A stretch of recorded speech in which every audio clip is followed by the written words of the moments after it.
Hello, gorgeous. This is the Korg M1 from 1988. And tonight on this live stream, we're going to check out every preset in combination, really explore all of the sounds in the synthesizer. This iconic synth, this is the greatest selling synthesizer of all time from all synthesizer makers until Korg beat their own record with the Micro Korg in 2001, 2002 or so. This synthesizer defined the era of the late 80s and the early 90s. And we're going to cover every sound in it and what makes it so special. Real quick, two things. I want to shout out Brando from Revelry for lending this synthesizer to me. So big ups to you. Thank you very much, my friend. And secondly, if you're watching this video, can you please leave a comment for what vintage synthesizer you would like me to check out on this live stream that's less than $2,000 coming up. I'd love to hear what everybody has to say about it. So with that being said, let's check out the very first patch and probably the most iconic patch of the entire synthesizer universe.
Welcome everybody to the stream. How's it going? So yeah, this is just the most incredible patch. It's the first sound you hear when you boot it up, Program 00 Universe, and it really just is so iconic, that wonderful, I guess it's a kind of a rain stick type sample sound. And what makes the M1 so powerful is compared to, let's say, its predecessor, the Roland D-50, which came out the year before. This has a total of 4 megabytes of ROM, which was absolutely massive at the time. And this synthesizer arguably started the entire rompler revolution. That is a synthesizer that uses samples instead of oscillators in its architecture, as well as being really the first workstation with a full sequencer and multi-timbrality. People will say that the Ensoniq SQ80 was a workstation as well, and in some sense it is. But I would say this is certainly probably the most iconic one and sort of set up the next wave of synthesizers that followed after this, big black boxes that we still call workstations today. Next, we have the 16-foot piano. You didn't miss anything, Pliskin. How's it going?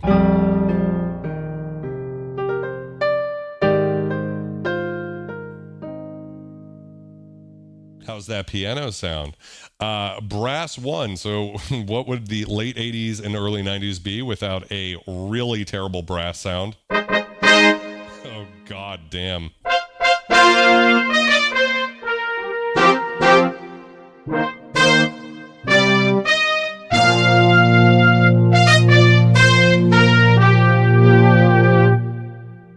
Wow. Yeah, that could be true, Walter. This is also one of the most iconic patches. Ooh, ah.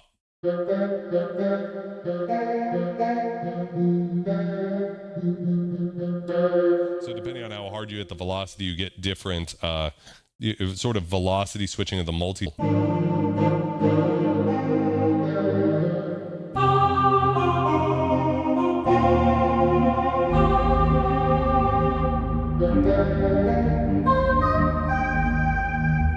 Yeah, just an incredible sound that we've all heard before on countless records. I always associate it with the song Satellite by Microchip League. So for some of you old school EBM heads might remember that one. They use that sound.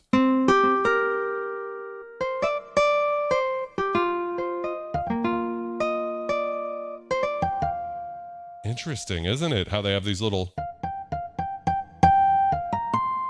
harmonics up here.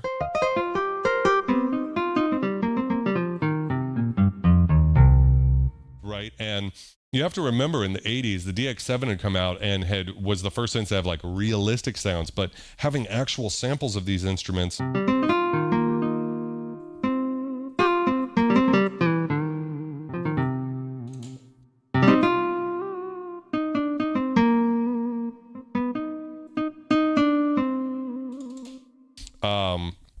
Really sort of solidified this as being the ultimate synthesizer workstation that you could use to be able to get some really evocative musical stuff. And you can hear that with this multi-sample that as we enter the harmonic territory,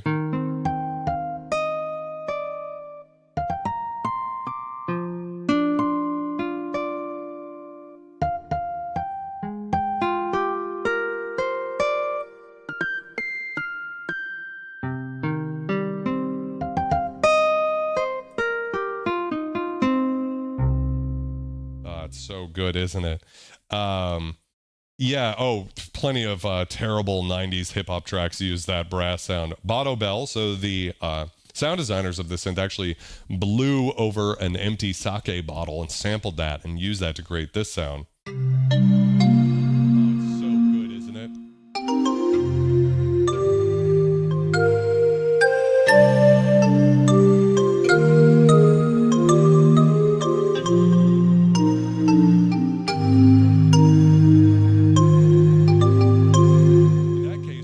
Harmonics were triggered by the multi-sample. So once you got above a certain key, you were getting that. But in the previous patch, Ooh Ah, we were getting different samples depending on what the velocity was. To me, this patch really shows how great the M1 sounded with full 16-bit PCM as opposed to some lower quality samples in the D-50. The D-50 is my favorite vintage digital synth of all time, but I have to admit that this sounds better.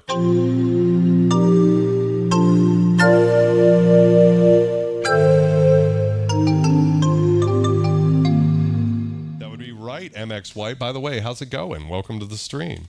Fretless, so this is some take my breath away shit.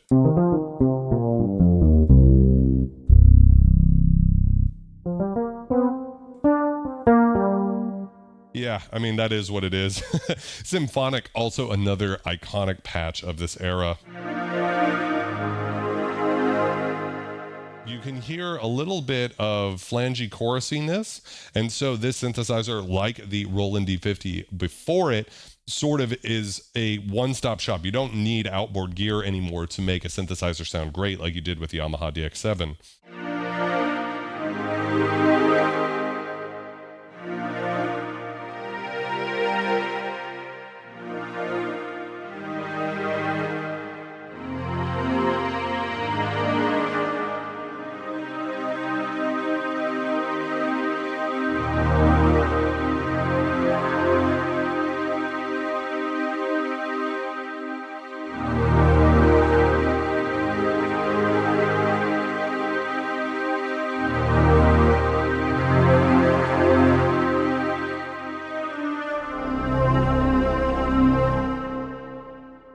Welcome to the stream. How's it going, my friend? Yeah, just gorgeous. Here's another one. So the Shakuhachi samples got really going with the Roland D-50 and M1 clap back.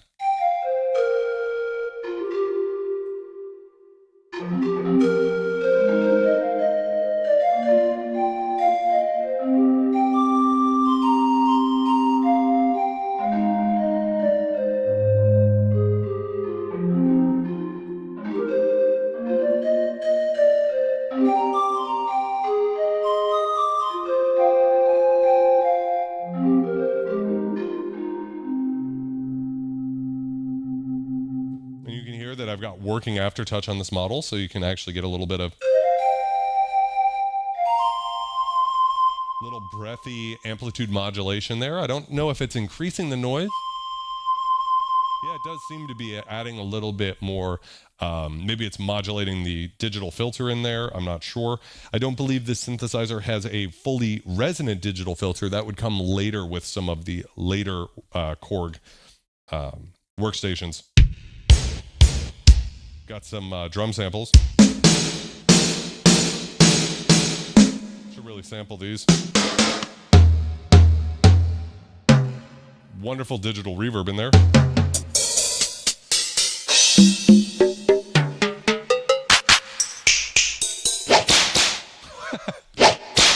Oh my God.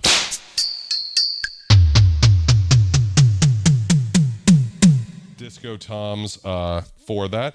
Pliskin asks, have I tried the Korg VST version? Yes, and to my ears, the Korg WaveStation sounds virtually identical. This synthesizer sounds grimier to my ears by a long shot than the VST version. I don't know if that's just because this particular one has been so beaten up. By the way, this M1, the heritage that it has, it was actually owned by the Bee Gees.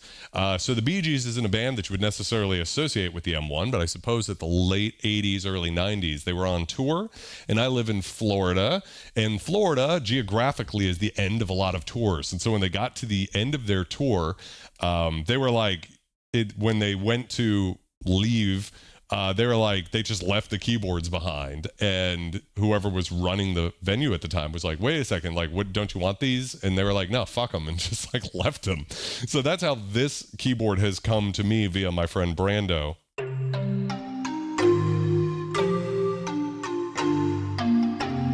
it's called Pan Mallet.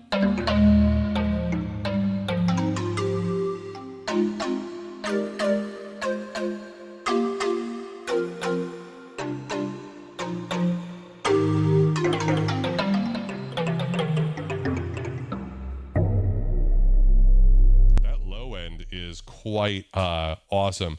D. Nelskin asks, where do you buy your jewelry from? Sounds amazing as well. I've gotten this from all over the place. I don't have my demigod bracelet on that I normally have made for me from Vita Devoid. This was just given to me by Gaetano. He's been on this channel before, so there's no real place for any of it. You get this type of stuff anywhere, I suppose. Yes, the electric piano one. So here we are. If you've waited for the e-piano, here it is. I'm going to try and see how velocity dynamic it is. I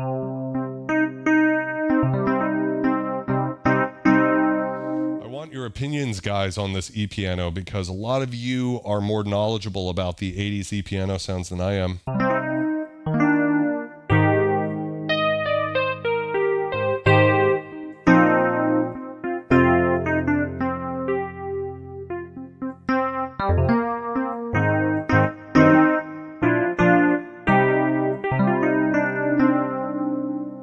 I didn't tell you what I'm hearing.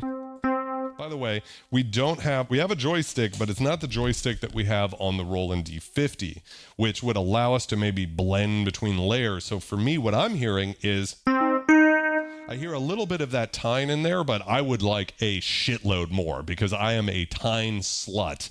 I love the high tines preset from the Yamaha DX7 Mark II, and also the Crystal Rhodes preset from the Roland JD800, which I have on this stand way up above it. Those are my two favorite e-piano sounds. To me, this one is quite muted and not as much velocity changing the sound as I think you would get on a DX7. Please correct me if I'm wrong, but to me, this is not selling. This is not giving for me.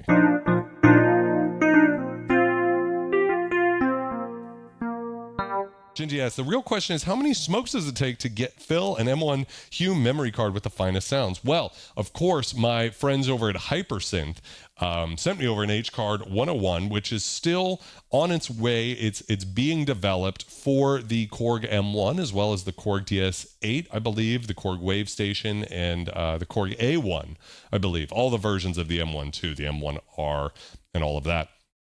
they're working on that. We will do another video or a live stream covering that. As soon as that comes out, guys, that will be the #1 way to get all the sounds. It'll have everything you could ever want for the Korg M1, as well as a bunch of stuff like decoding presets, which I don't even understand. I'm going to have to reread the manual for that. But yeah, it's not my favorite E-piano sound. We've got a trumpet, which is actually better than I thought it would be.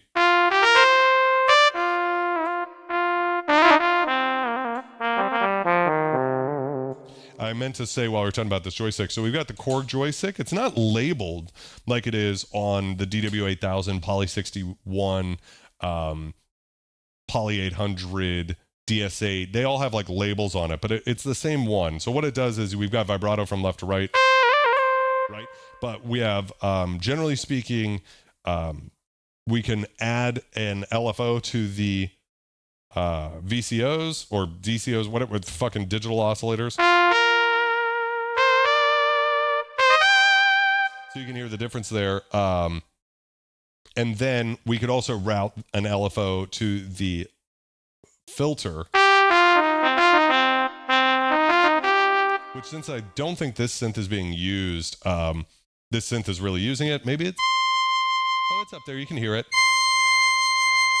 But it's very subtle, right? It's just adding a little bit of that in there. And that applies to every single patch. I don't know if that LFO value can be saved per patch.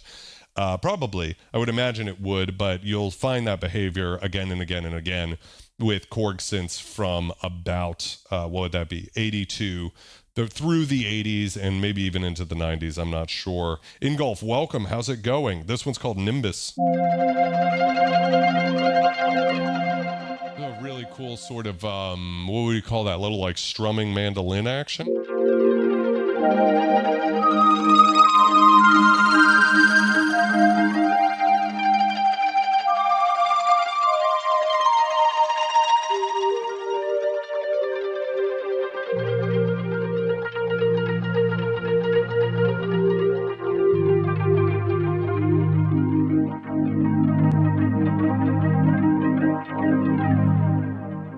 Super interesting about this is you can hear that it really is using samples in a way that the D-50 couldn't, right? The D-50 just doesn't have the sample memory to have these longer samples. And in this case, we have this nice, you know, strummy mandolin thing. But as we play it an octave down, it's at half speed. And then half speed again, and it gets darker and darker as that sample loses fidelity. Which I actually think sounds amazing. To where we're really slow and dark.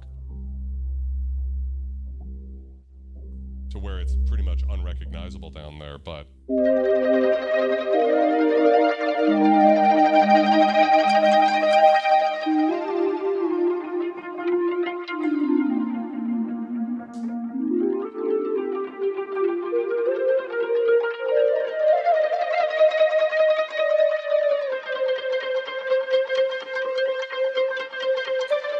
And what's nice about using the joystick is that in one smooth movement, you can apply pitch modulation as well as either LFO modulation to the pitch and or VCF modulation. So that I actually do quite like this joystick. I just wish we had the control that we have on the D-50. Although then again, on those patches, I often didn't use it. That was something people often complained about. So there we are. This one's called Distorted Guitar.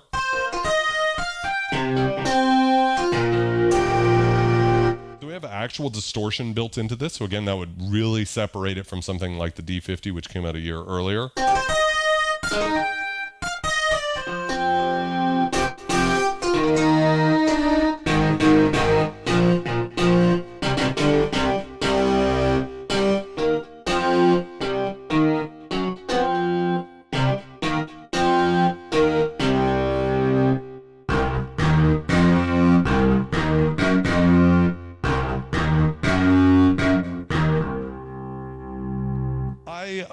Don't really feel that that is anybody's favorite distorted guitar sound, but it's in here.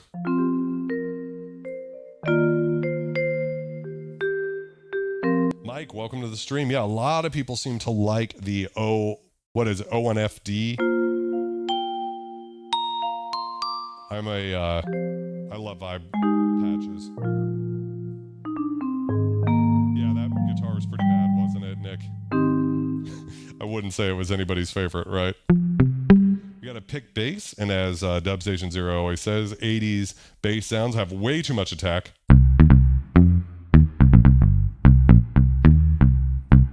Wow, that's impressive.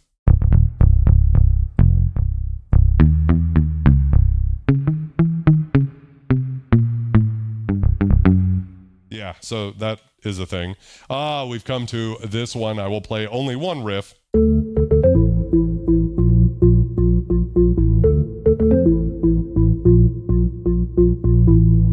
The sound of house music. And this organ bass sound has really come back in the last few years. And of course, this is the synthesizer that made it all possible.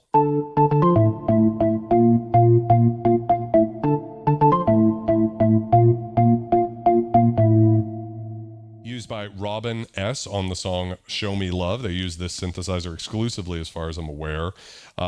Sounds really great. And another thing that's sort of interesting about it as compared to its more modern equivalent is that you can hear there's a shitload of reverb on it. Like a fucking cavern in there. It's crazy. We've got a flute sound.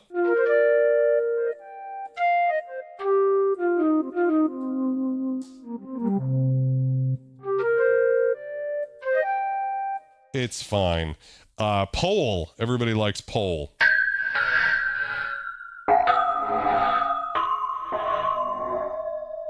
It's a really kind of sound designy type thing. Dream pad. And you're starting to notice something that's both the pro and the con of the synthesizer. I wonder if you can hear or guess what I'm about to say.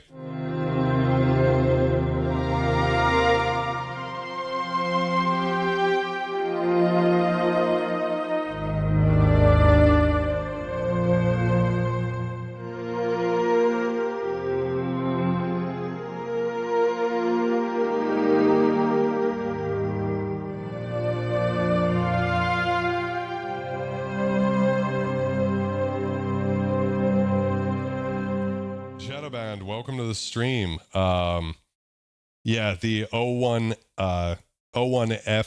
WFD, that's what it is. Yeah, a lot of people love that synth.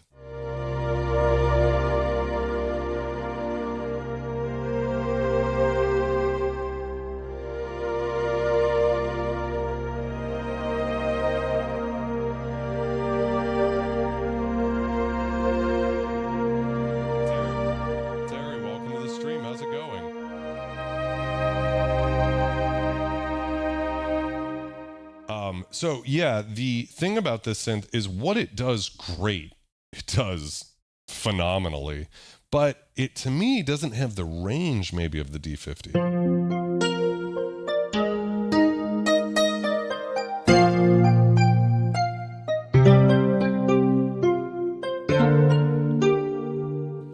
Magic piano, I could take it or leave it. Solo sax.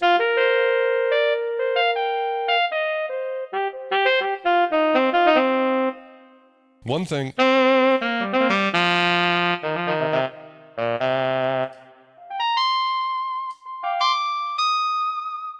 One thing that's very interesting about it is that, okay, you can hear, by the way, that that's a faster vibrato than we had on some of the other patches. So as I suspected, the vibrato settings are saved per patch. But the thing is to me, this almost crosses over with the Emu Proteus, which came out the year after, where we've got some pretty realistic sounding samples that again would probably be very useful for a lot of people who are like scoring movies and stuff at the time. There just wasn't stuff like this until the Proteus came out the year after. I think the choirs are another area where this synth just really shines.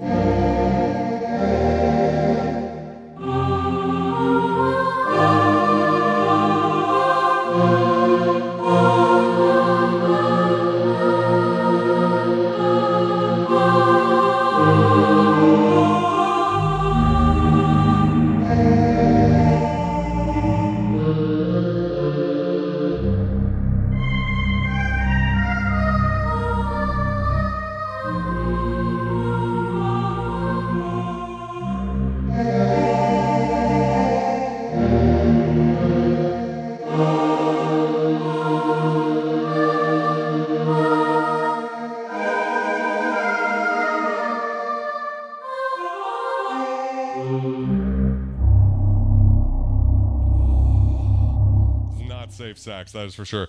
Yeah, so would I say that I like the choir in this synthesizer as much as the Kwai K4? The answer is no. I actually prefer the grittier texture from the Kwai K4. However, this is a better overall, more objective choir.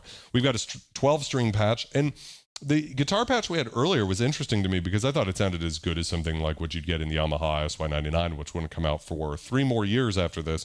12-string, on the other hand,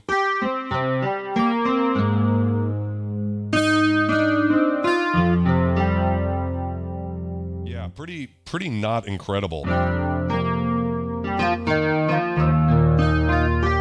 Jerome, that's interesting that you say that because I have a DS1 behind me. It's I don't know if you guys can see it on the stream, and I've done videos on this, and I don't recognize any of these sounds. I'm not saying that it's not true, but I've got all the fucking floppy disks and shit, but that's not my experience, but it could be true, and I just might be stupid. Kalimba. Oh, so famous, right?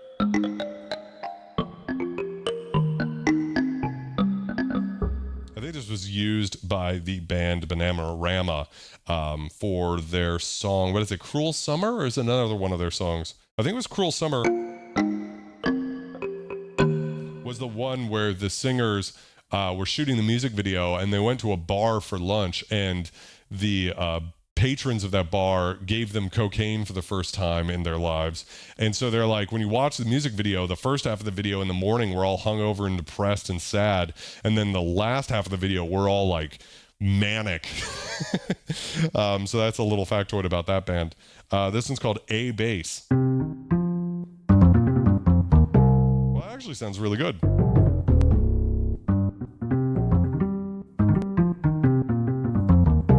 We haven't actually gotten to the Seinfeld bass. This one's called 27 Strings.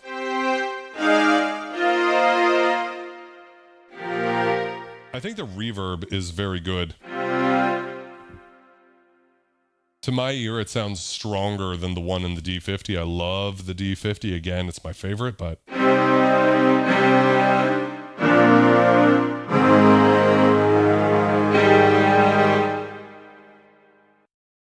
Walter says the piano and the multi-timbrality of the M1 is why it outsold so hard when it came out, and they quickly didn't let go of the momentum with the T series.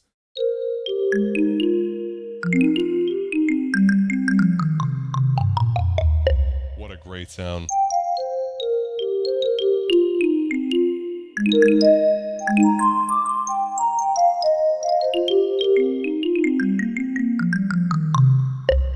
Yeah, just incredible. This Sin mallet. And I feel like the Proteus sort of ripped off this sound as well as some D-50 sounds when they went to make that rompler. So we've got some more drums.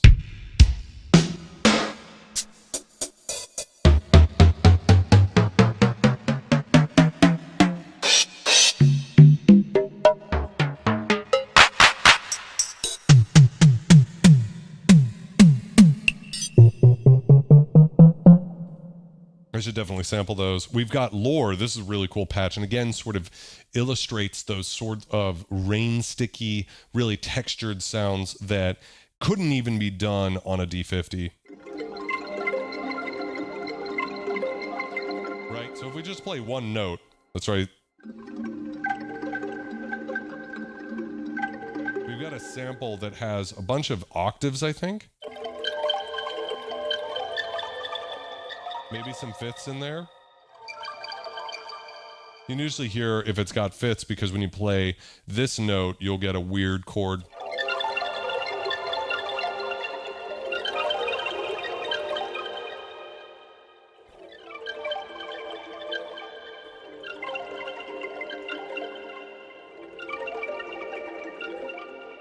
This patch, though, is just so interesting.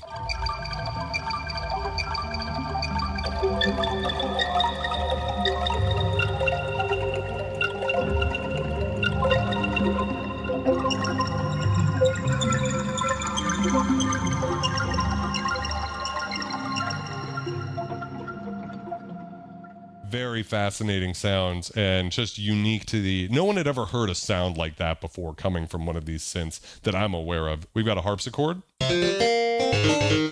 All right, I really don't give a fuck about that sound. Double reed. Honestly, I think I prefer these sounds to the woodwinds and especially the brass sounds in the Proteus. But what I will say is that they are very static on this synth. So you probably want to play with that stick all the way up. And they're very clever at not overdoing it. Always sounds fake when you do that type of thing with those types of instruments. We got bottles. So this is more like a breathy sort of sound that we get from that sort of, you know,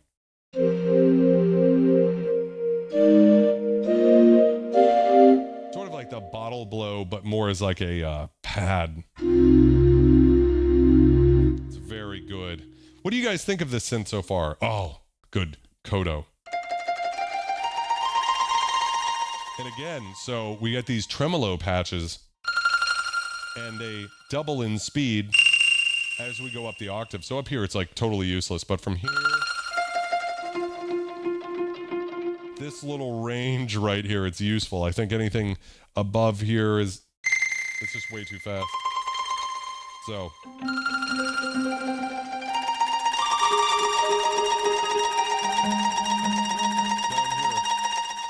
Down here, it's just too slow, right?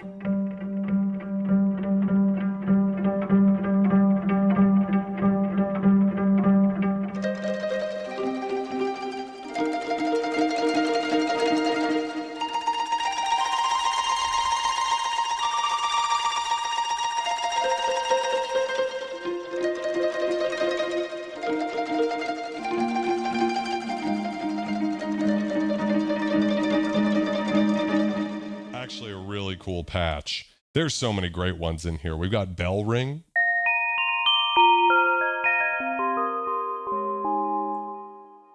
Love the delays and everything in there. That's, again, another thing that just the improved effects really help this synthesizer stand up today. Synth bass. Made an immediate liar of me. This bass patch sounds terrible. But a million... You know what's interesting? Some of my favorite electronic music is the super gay dance music from the 90s, and they loved this keyboard so much, starting with Madonna's Vogue in 1990. Really just went all in on the synthesizer. So this is the gayest synth I think I've had on the stream, which I love. And I just love all of that music from, I can't think of any of the bands off the top. There's like so many one-hit wonder bands from that era. But like La Bouche, of course, is like one of my favorites. And when I hear this, I just think like, you know...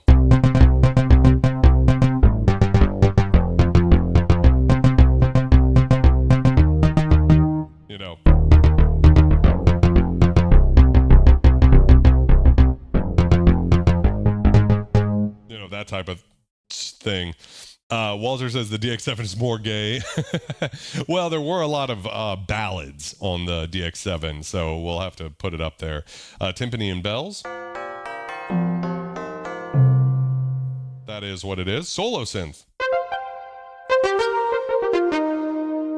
Love how dark that gets, actually.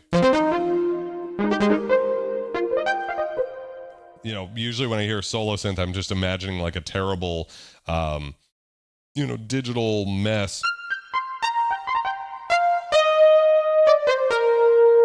Very velocity sensitive, though. This one's called Pop.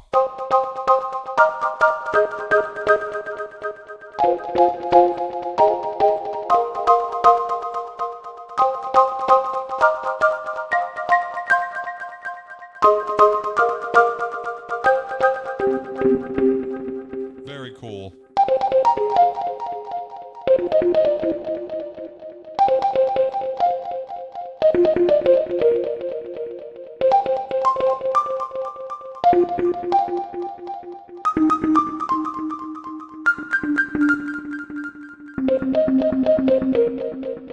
Really cool sound.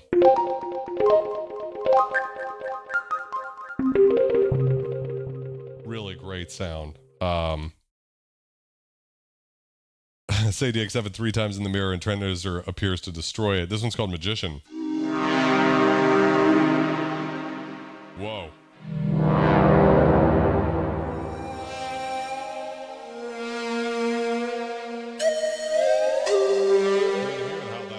If I just play quietly, any of that, you know, fluty attack.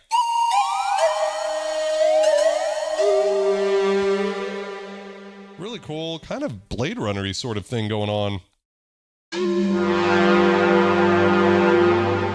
Ricky, welcome to the stream. How's it going, my friend? The 8-foot piano?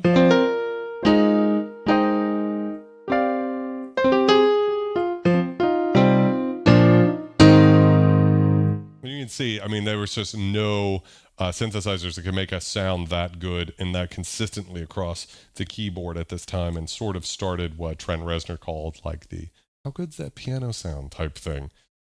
We've got Overture.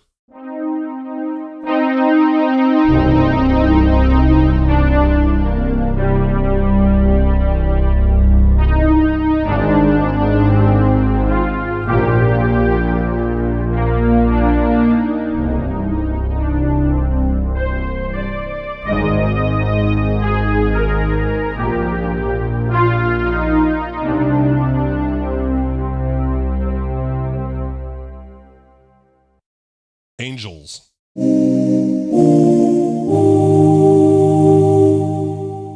mean, it's just gorgeous, isn't it? The low end on this synth is pretty impressive. You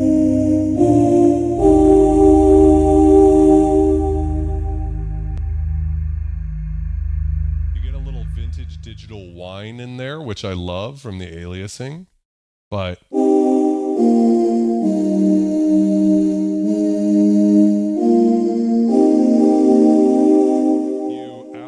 also just get really a pretty dark sound to it, you know, as compared to the D-50, which can get super bright. This thing's definitely darker sounding. I hesitate to say warm.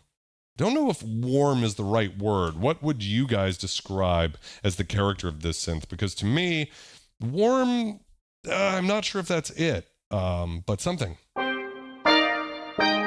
Got a sitar? That is not a sitar. And in fact, the sitar on the DSS-1 is a lot better than that. Tubular.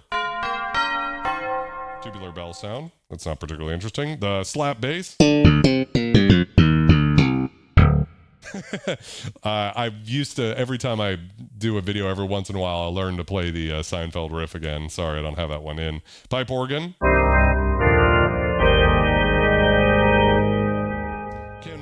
Get some scum organs in the chat. Wire. So, I mean, this really reveals the strengths and weaknesses of this synth. When it comes to these really cool sample-based pads, this thing slays. As far as choirs go, it slays. As far as a realistic piano, this was the best at the time by a long shot. When it comes to, you know, these sorts of synth sounds, like bread and butter synth sounds, this is not where this synth stands forward. We've got another set of drums, which of course you could sequence out.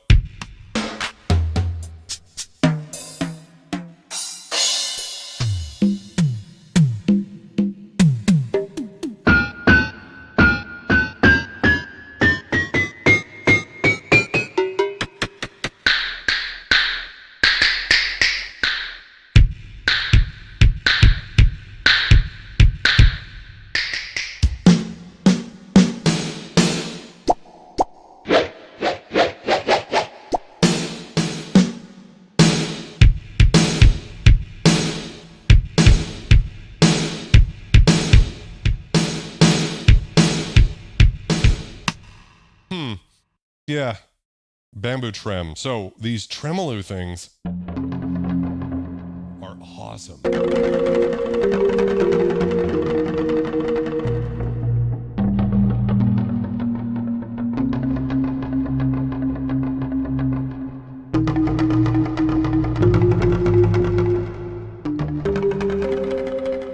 I love that, and I think that's wonderful. E-piano 4. Has more of that high tines feel to it.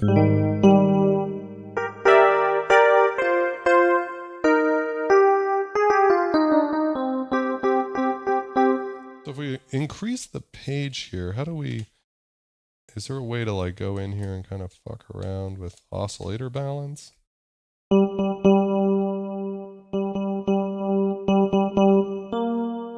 really doing a whole lot for me. It's probably because it's a sample. Anyways, let's, how do I get out of there? Oh God. I don't want to, I want to just play programs. Here we go. Tuba Flugel.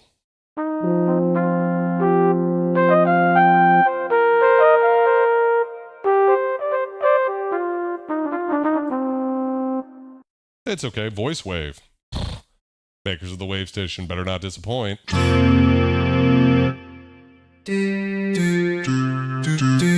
Wow. I haven't ever heard that one before.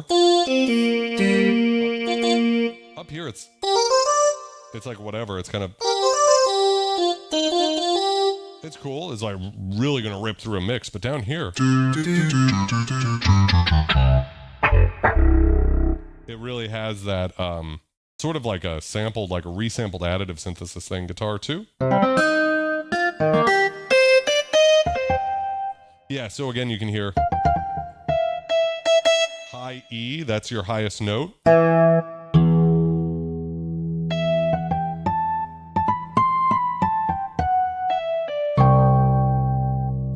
Sounds really good, especially for the time. Metal hit.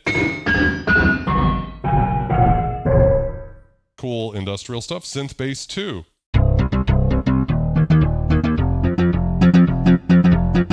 Terrible.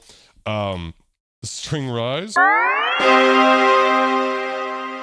What in the fuck?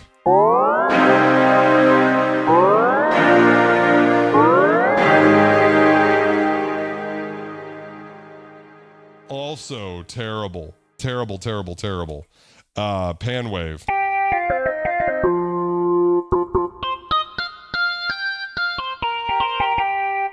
Weird. Hammer. Man, they really wanted to just bake some reverb into this. Kind of cool. I don't know. What do you guys think about some of this stuff? Oh, we're back to Cloud 9, which was my favorite patch. I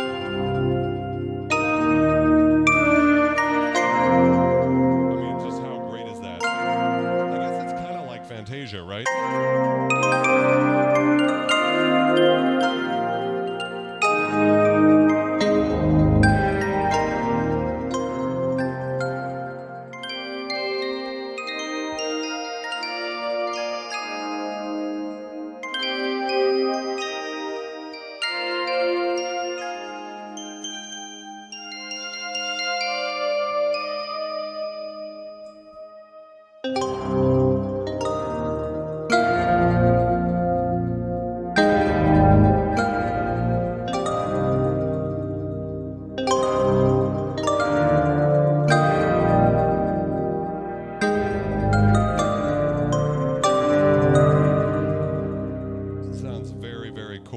Max, welcome to the stream. How's it going? M1 emulation on the Nintendo DS. Yeah, that's a thing, isn't it? I remember looking that up. We got a clavichord. Having some trouble with that note. Hate that sound. Tenor sax. Exactly what it says on the package. You're starting to see how the range of this synth, at least the factory presets, is not so wide. That is crazy. Autumn, have a wonderful night. So good to see you, my friend.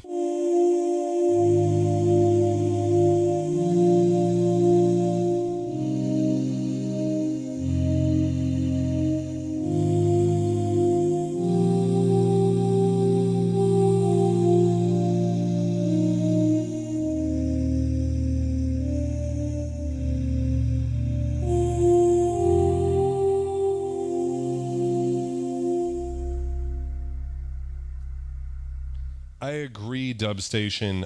The thing about this that I'm starting to notice is on the patches where there's some sort of tremolo or action going on with the sample that loops and kind of keeps things interesting. It's very good. There's a staticness, though, to some of these samples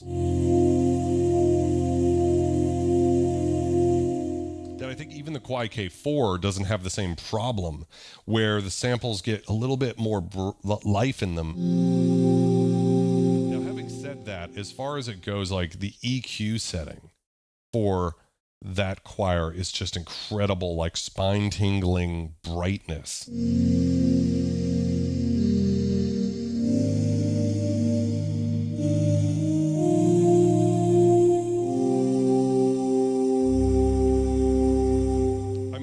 Gorgeous, but there's some part of me that just, I don't know, rock guitar. What a terrible sound. Okay, wind bells.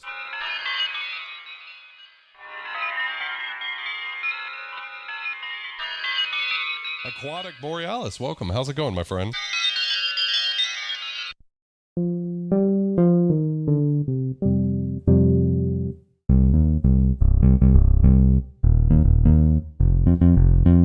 Oh, waiting for June. Wow, I'm surprised it's going to take that long, Ricky.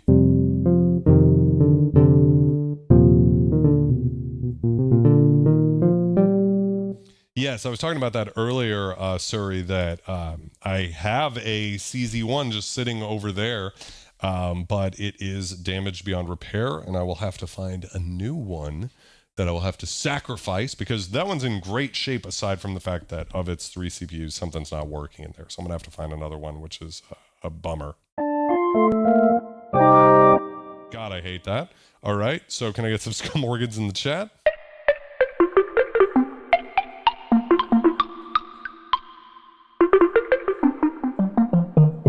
Okay, so that's that. Finger snap. So you can hear it's just one sample stretched across the entire key bed.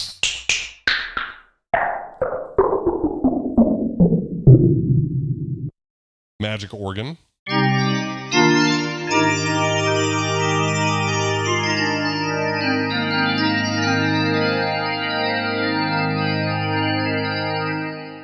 You know, it's not the end of the world, is it? So if I go to edit program, let me see, single... How do we go to the next page? Oscillator pitch, EG. Let's go to attack. Let's increase, oh, no, attack. And let's increase that value. That's the oscillator pitch EG. Let's keep going here. We got some filters. Here we go. I want attack to be...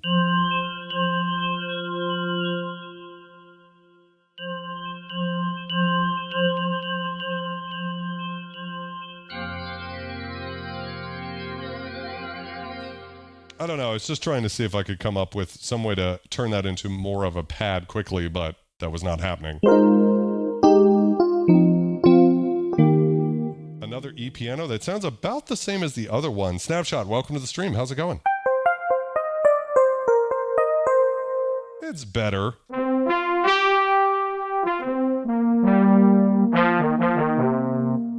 Another synth brass. FV wave.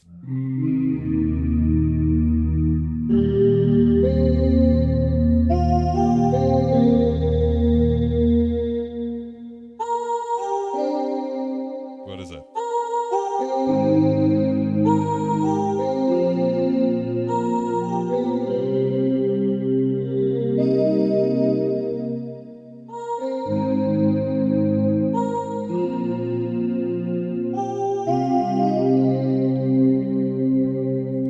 Kind of cool. Pick guitar. Pretty much where this synth sucks the hardest is with those electric guitar sounds. Digibells.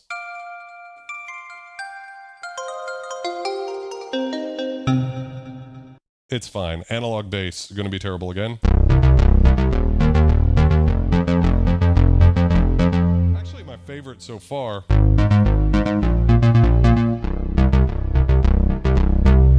But it's still pretty fake sound to it.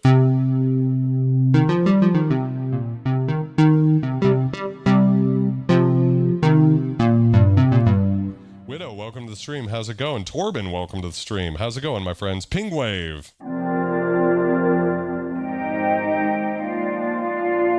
So yeah, there's just some iconic pads in here.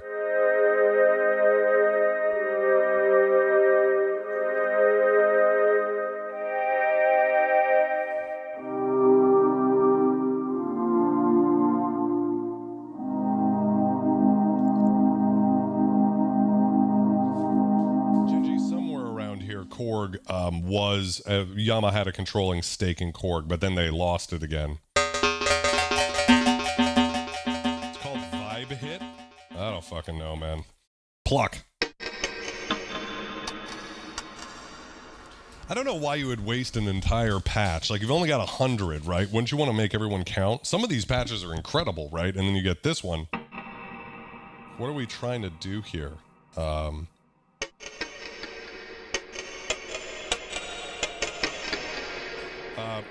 Sari, currently no, but maybe at some point. Good and bad. Oh, right. Here, this is what it is. Basically, again, there's like an entire patch dedicated to a joke. Very funny. Digital 2. To me, this is like that kawaii thing, right?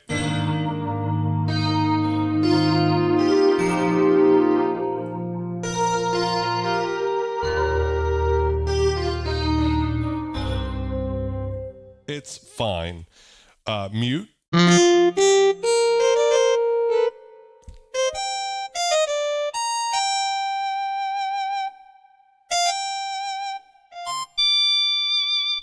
So actually using Aftertouch with it is quite useful because you get that extra little bit of vibrato that helps keep it. Because if I just play a note,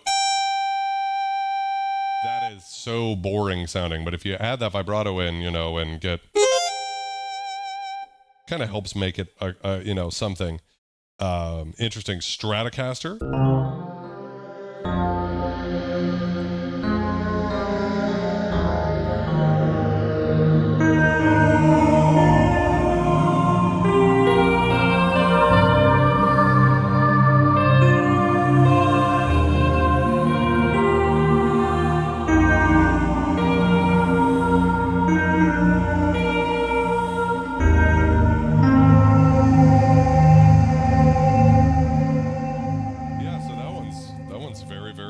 So it's kind of a back and a forth here. Ambient Knots, welcome to the stream. How's it going, my friend? Cool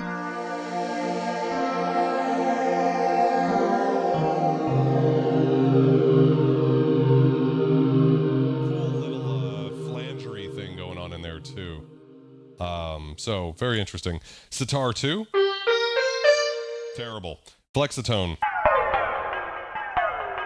Very strange. Digital 4.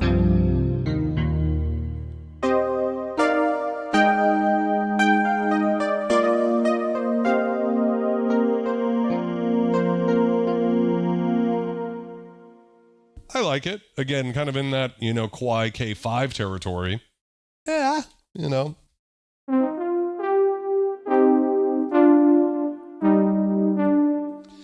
This patch soft horns is at least kind of useful. For what it is, it's the darkness of it helps hide the fakery. Hell's Bells. Very strange.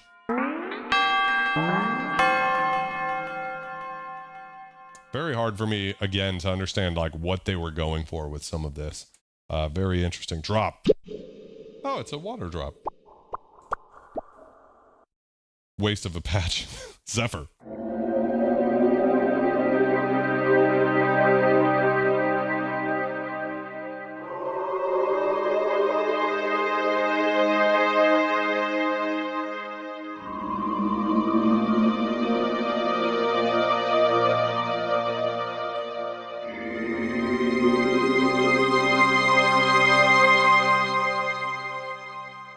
So you're starting to hear kind of like the range of this synth, I think. E-Piano 3.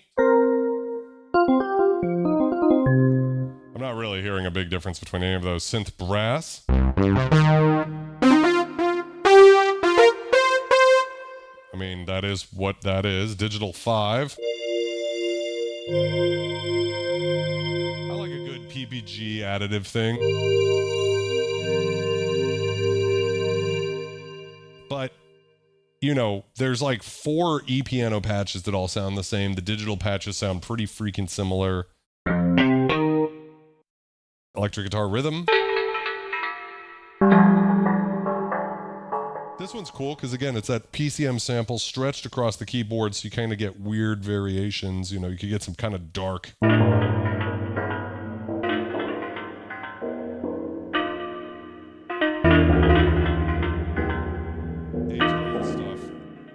very atonal mono synth.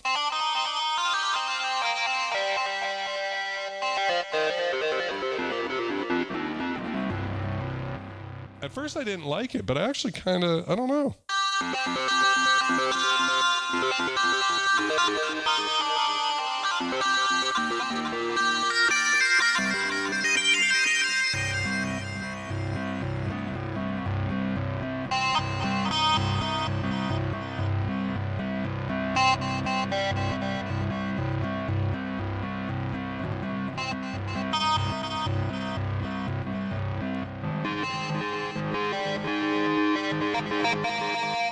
You know, like, there's something to that. Yeah. Ambient says, doing pads and strings. Korg, we're doing pads and strings during this era without going over the top like in Sonic. Makes me really want to get a TS10 now that you've said that. This one's called Hold.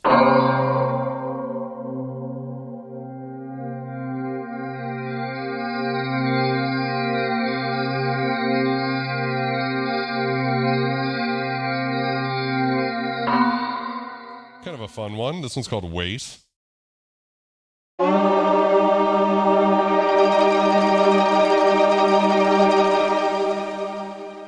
I see what they're going for, but again, it's like, what's the use of that one? This is called Surprise. I'm really not into these.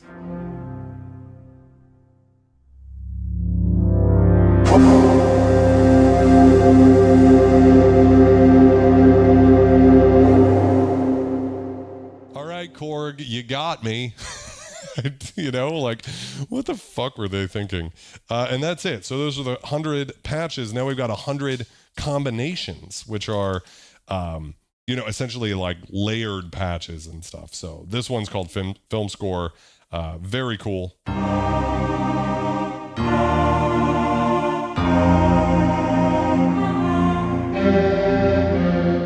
it's a little grittier sounding. To me, that kind of brings me into that Kwai K4 territory. I think if anything, the M1 just has more low end and honestly less high-end resolution. I mean, like, you get really gritty samples in the K4, but they're very bright, whereas here it's very dark synth, which might make it sound more analog. I know that's the case with the SY99, but I don't know, guys. What do you think about the tonal characteristic of this synth? I'm very interested because, of course, I'm hearing it, but it's more important what you guys think about it. So do you guys think this synth sounds more analog than some of the other digital synths of the era? Pencala, that one's very good. Rondo.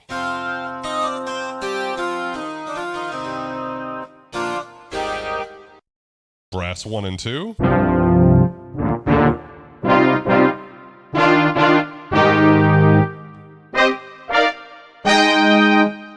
Yep, still terrible. Fuji-san.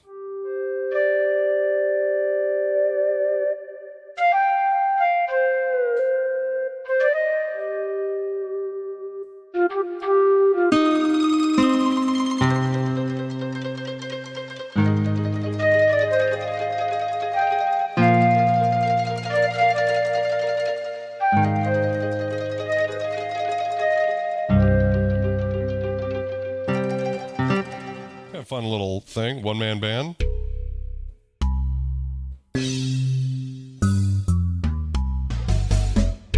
Oh, I see, it's layered.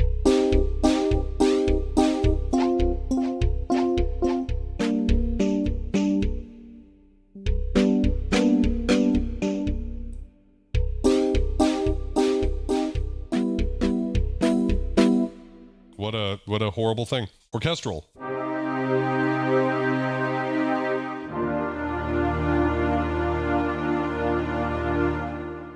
Walter says that's as unanalog as you get in the 90s. Yeah, very farty boys. Doesn't scream analog to me. Doesn't sound analog at all to me, says Dub.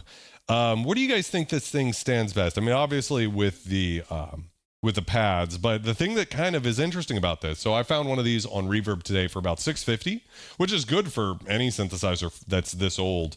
They sold a lot of them, so that helps keep the price down. But for that price, you could easily get a Kwai K4 or a Korg Wavestation, which is the pad Jesus. So I'm just curious, what do you guys think? Oh, that's it. It's called 12 string, but you know, just not into that. Pyramids. I mean, that's an awesome sound, right?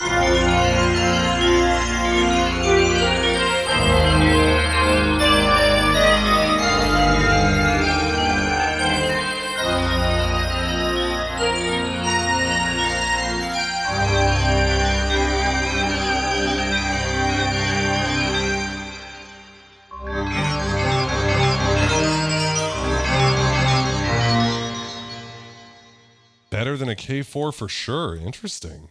Bass and piano.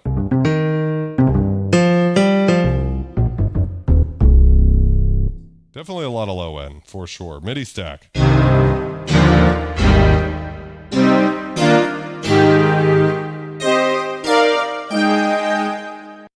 Bell voices.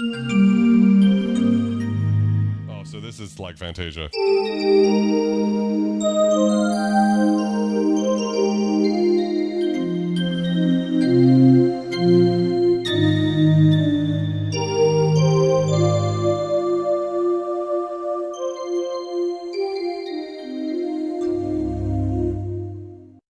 Ensemble 1. Thanks, I Hate It. Sun section. Hate that one too. Atlantis. We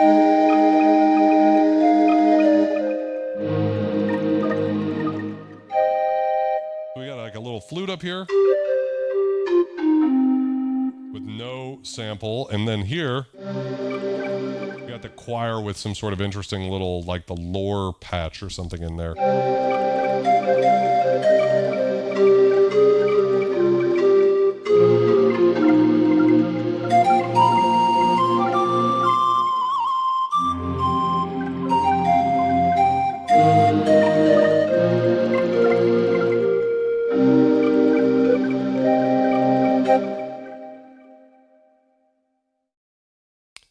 Agreed, Nixaria. Welcome to the stream, by the way. Weatherman. Yeah, pretty terrible. Orchestra 2. One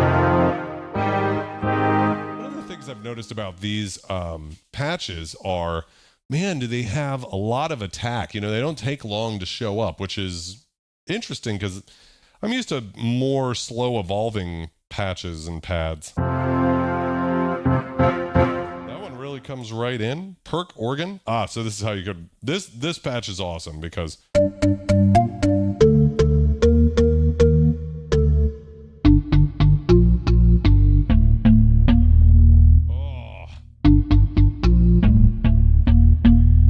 got that little bit of extra there. How's it going, Billy? Welcome to the stream.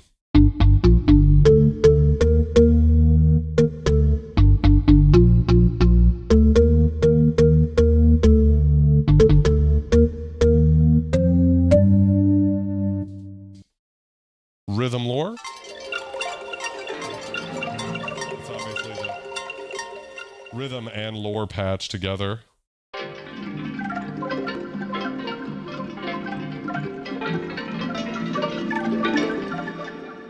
Sorry, it's interesting. I didn't realize this is only 2 PCM layers because obviously in the D50 you have 4, but I guess with the combinations you can get more than that, right? Yeah, it's crazy that this was used on so many different TV shows, for sure. Speaking of TV shows, right? Christmas.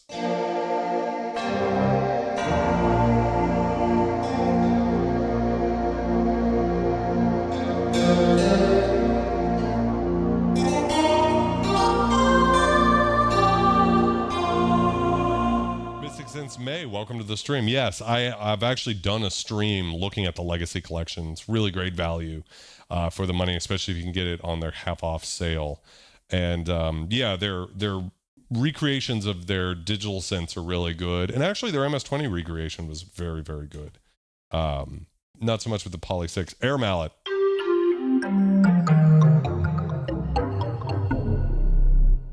I want to know, what synth should I shoot this out against? Should it be the Kwai K4, the Yamaha SY99, or the Roland D-50? That's the question for you guys. Baroque. See, that really gets in there, right? Immediately. Yeah, the choir is definitely where it stands forward, Nixaria. Sorry if I'm pronouncing your name wrong, by the way. You guys can always tell me if I'm doing that. Dynafusion. Yeah, these are not killing it for me. Montezuma. What a fucking joke.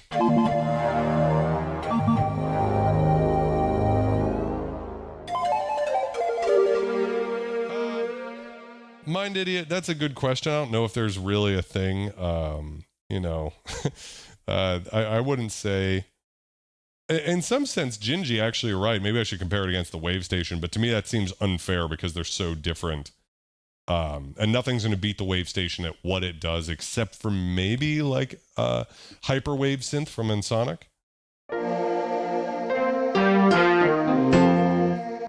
I wouldn't say that the majority of these are actually, the combinations are all that good.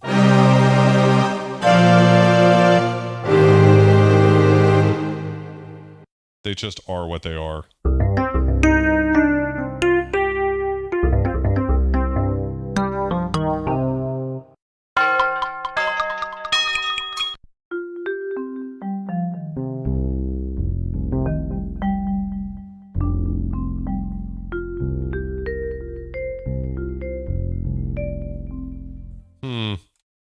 Westerns. Breathy. I mean, it's beautiful, but again, I don't know if this combination's really giving me a whole lot that wasn't happening, you know, just on a single patch by itself. It's fine. Big City. Man, I want to know what motherfucker in the 80s just fucking...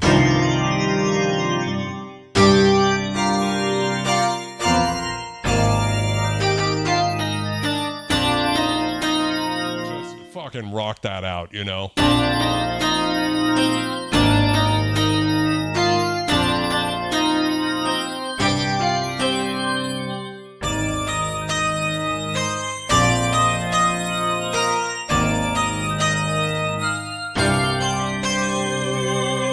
You know, like that just has that sound, doesn't it? Venice.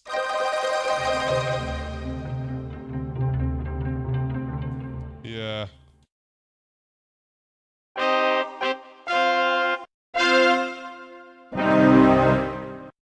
Multi-bass. Come on, baby. Pastime. Oh, this one's... I remember this one. This one's interesting. Because of the way that attack is. It's like a reverse.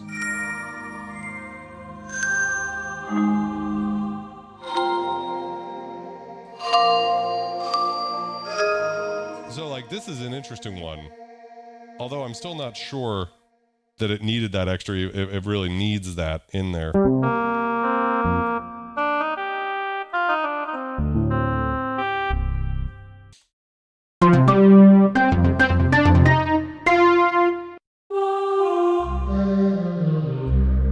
About the same as the other ones.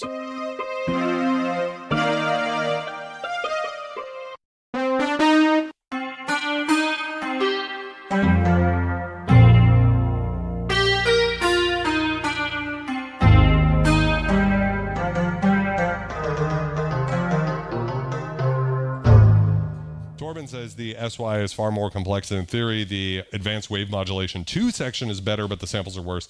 I don't know about that. I mean, I would say that the SY, there's not many patches in the SY that strike me as cheesy, but here I'm running past a lot of them. I'm like, I'll never use that.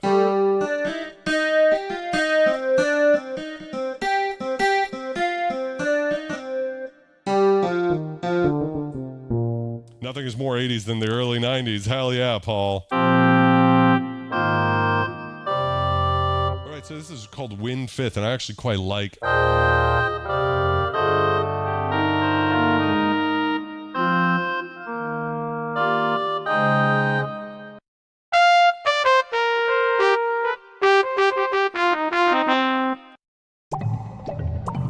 Just running through some of these. Piano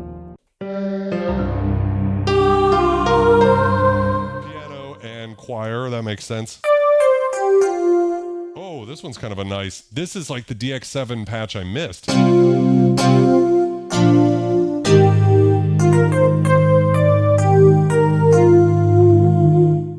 that one's pretty good. 5 strings. I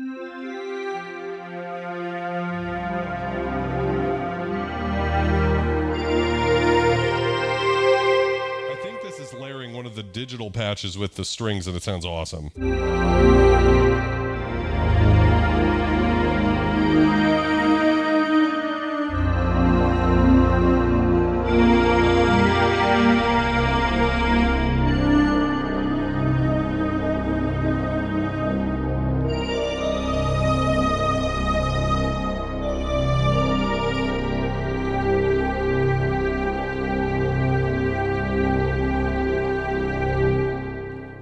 Original presets.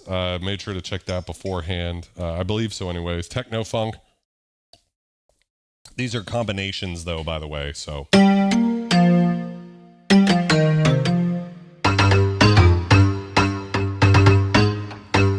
guess that's why they put some weird patches in, because I'm assuming these combinations are just slapping 2 patches together. So when you layer something like a kind of boring, you know, hit sample, but with a sample that has some tonality to it,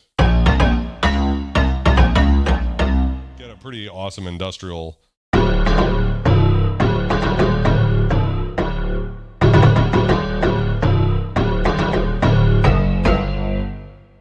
You know, that's the thing, Jamaica.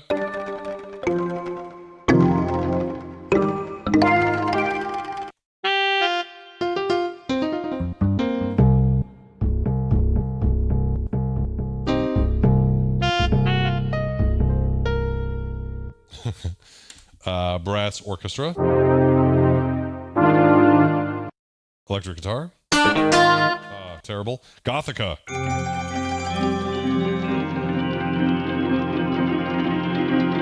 See, what I want is something like this.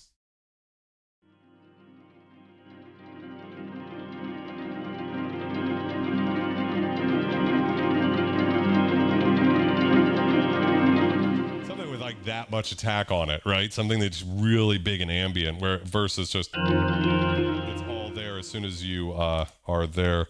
Sari says custom samples on the SOI would be great. You could do it on the 99, that bass and horn. Yeah, I'm just tired of that shit. St. Peter, that's a little too angelic for me. Celestial, all right, that's gorgeously angelic.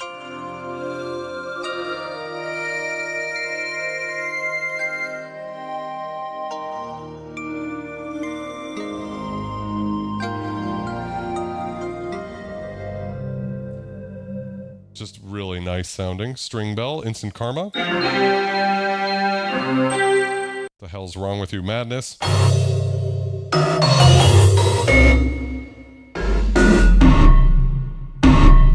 That's awesome, but just what are we doing here?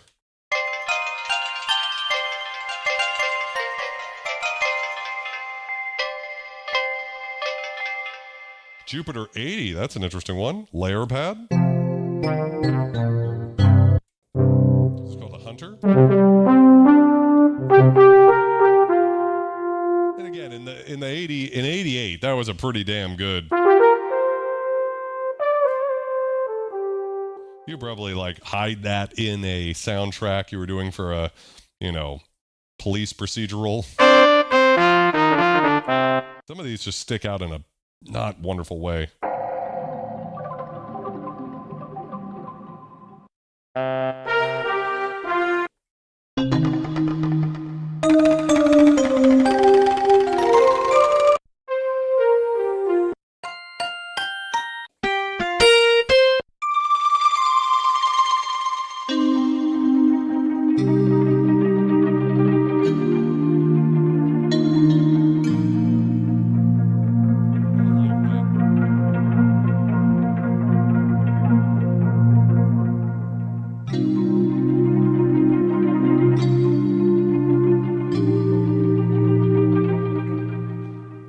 It depends on what you want to do. I mean, I think as far as getting the most bang for your buck, a lot of the times VSTs are going to take you there. There's a lot of really great ones out there. But the thing about VSTs are, and I think a lot of us have experienced this, it's like you have so many VSTs and you don't use them. So sometimes the hardware is good because you'll actually use it, right? But as far as like if you just care about the sound, often VSTs will get you most of the way there. And you don't need a particularly powerful computer anymore. I feel that's like a bit of a myth that I see in the comments section of a lot of my videos, because I, unlike a lot of synth tubers, really champion VSTs, and I'm a big fan. And I just think that a lot of times you can buy like a laptop nowadays for like $600. It's like way more powerful than a computer, like a top of the line computer you would get back in the day. So just don't be afraid of that. I hate it. Thank you. String and piano. Yeah, I'm just bored. This one's cool.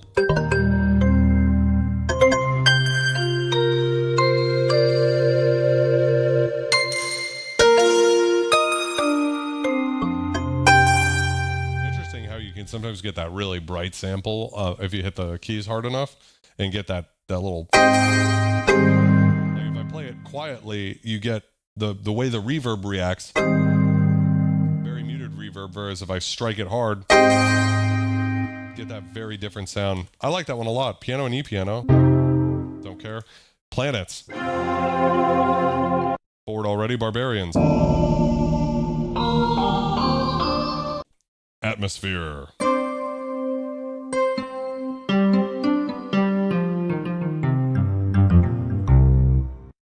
Metal clav. Hammerhead. Nuts and bolts.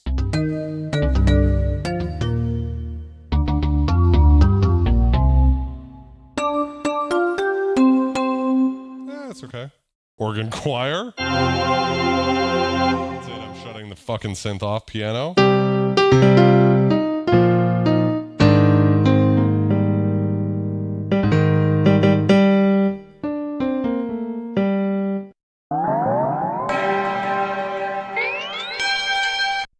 Lunapad. Oh, finally.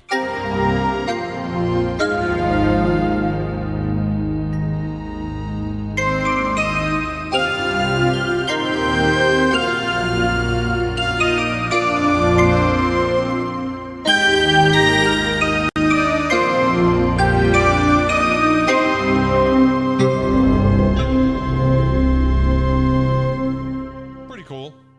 I'd fuck around with that beauty. I just want some pads that kind of like, you know, listen, you gotta warm me up with some foreplay. What I'm trying to say here. You can't just shove it in, right? You gotta fucking make me feel something first. And that's kind of one of my issues. I got a few issues, but one of my issues with the synth is it's just like a shove it in.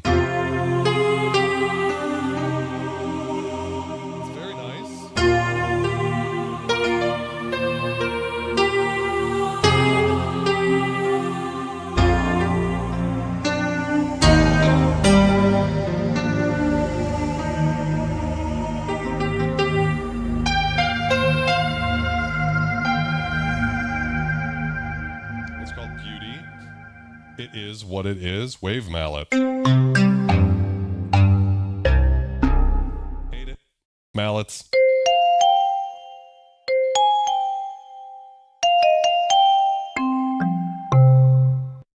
Pluck organ.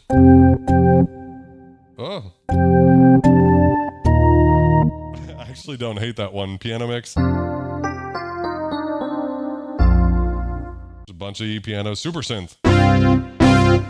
Everything that's wrong with the early 90s passages. Well,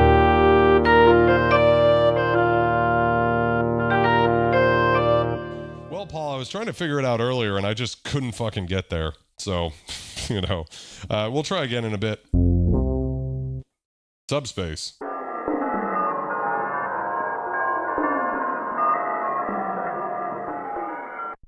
Please.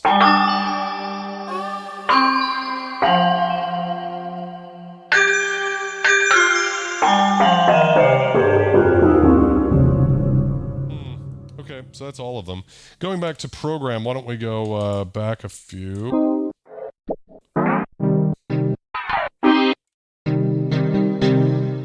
go to Digital 4. Then we'll go to Edit Program, and then we've got different oscillator modes. Continue the page. We can control the sample. We can control the oscillator 1 pitch envelope. We control the VDF cutoff here and the intensity, right, of the filter. VDF1 EG. So here's where we could add some attack maybe. Let's just...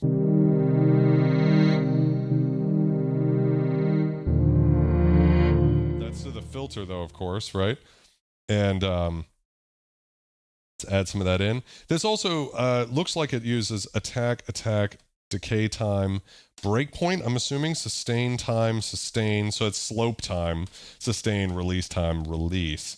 So we've got a more complicated, I guess it's a full 8, but I just got done programming some sounds on the Korg Poly 800 and the DW 8000, Roland D-50. A lot of these synths, DX7, use these more complex shapes. It's not that complicated.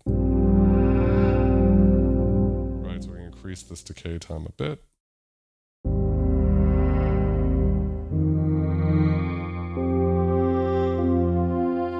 Also need is to adjust the, so now we have some stuff like velocity, sensitivity, EG intensity, time.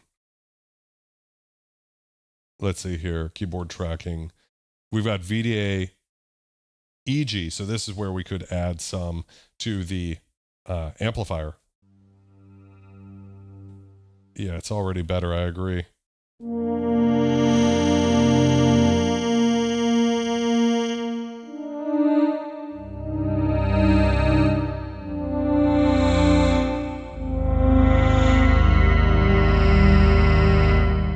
That's a much better pad than what we started with, right?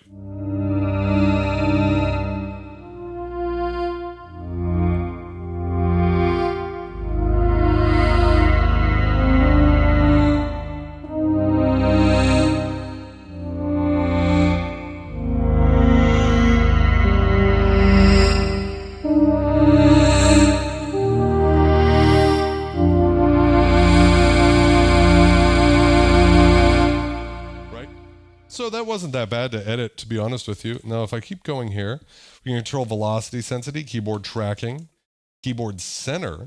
Center key is F#3.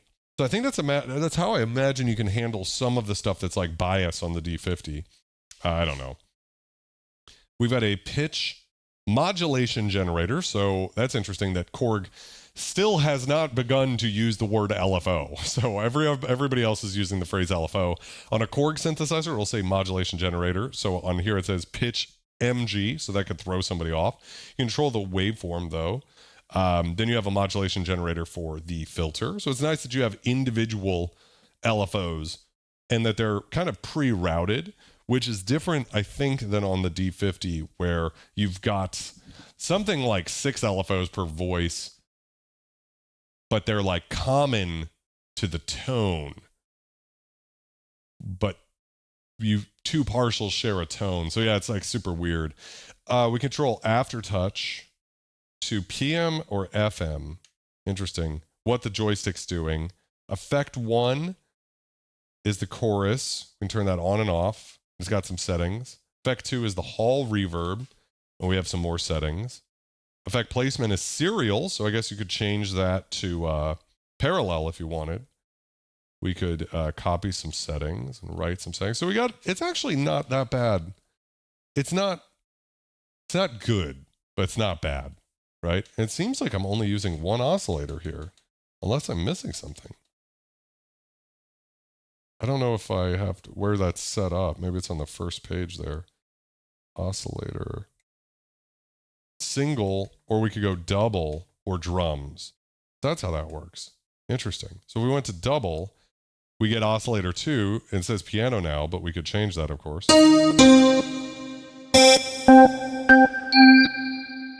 So basically, the oscillators are the names of the patches. They're not very different.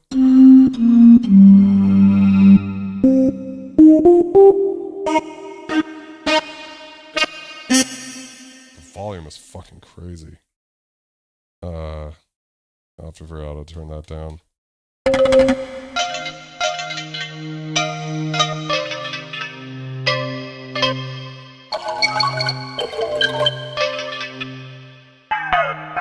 So lore NT is that one. Lore is. Rhythm is. I like this one because it's sort of wind chimes. All right. Now, going back a page, can we control the volume here? Level? Oscillator level. Let's bring it down.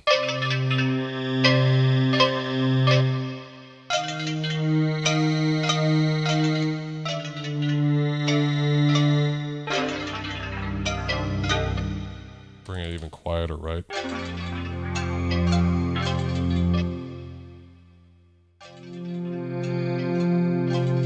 I want it pretty damn quiet, right? I'm surprised it's bringing it down quite a bit. Yeah, a little bit more, just so it can compete. We'll add some attack. Can I pitch down the rhythm sample? Yeah, so I could go to the footing here and drop the octave to 16.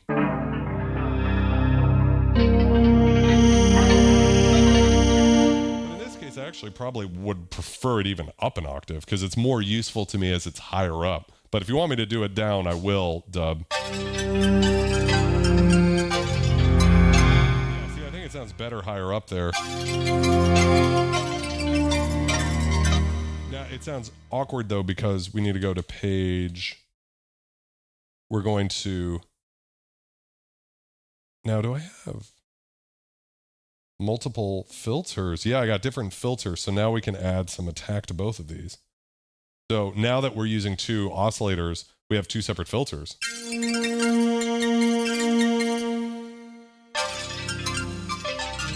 Oh, I see. So we need to go back. So I've added attack, but because the cutoff is so high, and the EG intensity needs to go up, we can bring the cutoff actually all the way down. This is pretty easy to program compared to a wave station. Now we should be able to adjust that attack time to get something more natural.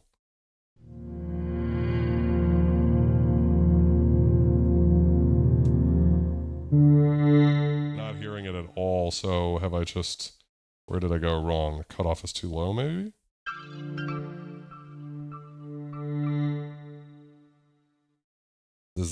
Does this have to EG intensity? Is this where I control that?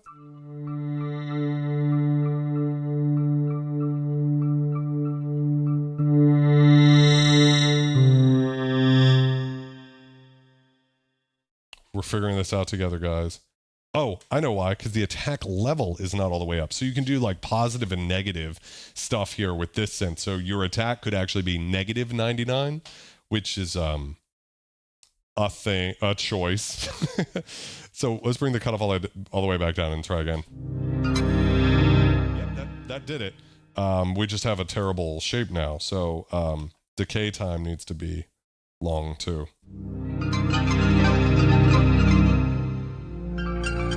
We can increase the attack quite a bit because I'd rather like kind of tuck those in to the background a little bit. I'm kind of trying to do the Iceman style patch from the JD800. You know what I mean? That one. Y'all know. A little too much attack.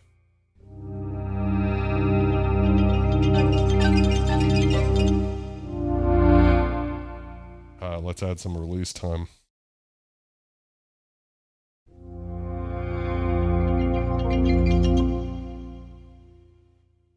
Release level?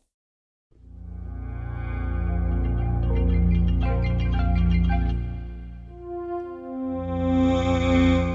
don't know why it's not... Like the moment I take my fingers off, it's like gone. I don't know what I'm doing wrong with the release. Maybe we have to have a sustained level to be able to get there. Probably what it is.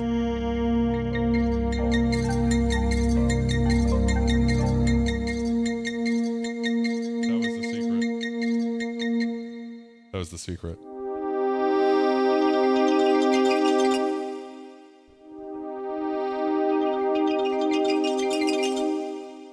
wait, I thought it was the secret.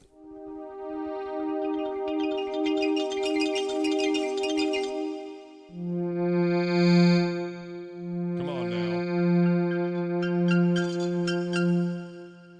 It really just wants to go. I don't know what's going wrong there, but anyways.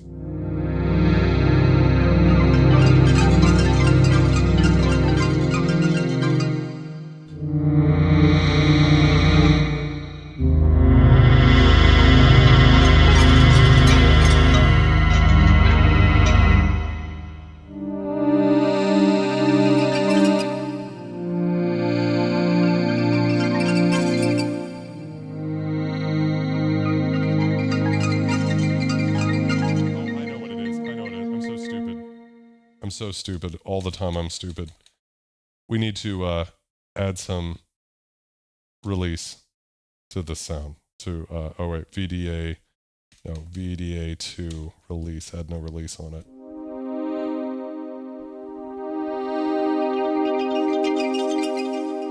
There it is. It was simple. Okay, let's try that one more time then.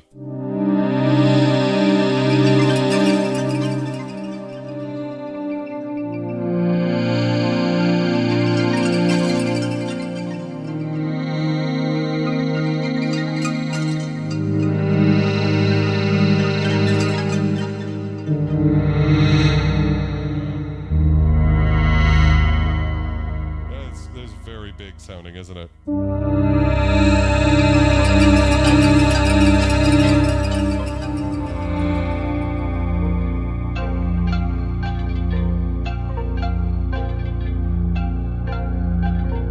the attack down a little bit so we can get in there a little quicker. This is kind of fun to just do a little programming here live with you guys. Figure out the synth on the internet. Fuck a manual.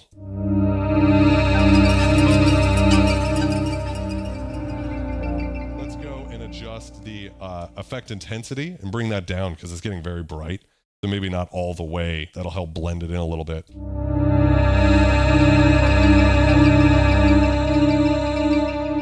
assuming this is like the D-50 where when you press a note, you have to wait till the next keystroke for those values to update.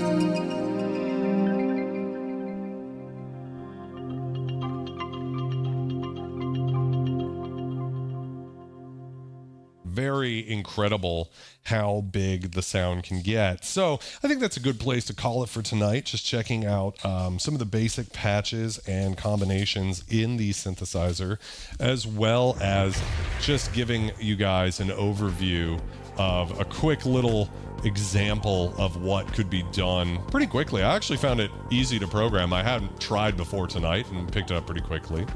So yeah, really cool. Walter says, my mic is low. Yeah, some of it is that I side changed it out of the way, which I always do. But I think I've side changed it a little too much tonight. So I'm going to just dial that value back a little bit. So I'll try. I try to actually have, I get complaints all the time of people being like, your mic is too loud when we're checking out these streams. So yeah. So Torben says, one reason is a clever sample ROM. You still have the DWGS from the DW8000. Yeah, it would be interesting actually to see if it's the same waves from the DW8000. Don, I actually don't know how many the M1 can do. Someone who knows better than I could tell you. So sorry, Paul.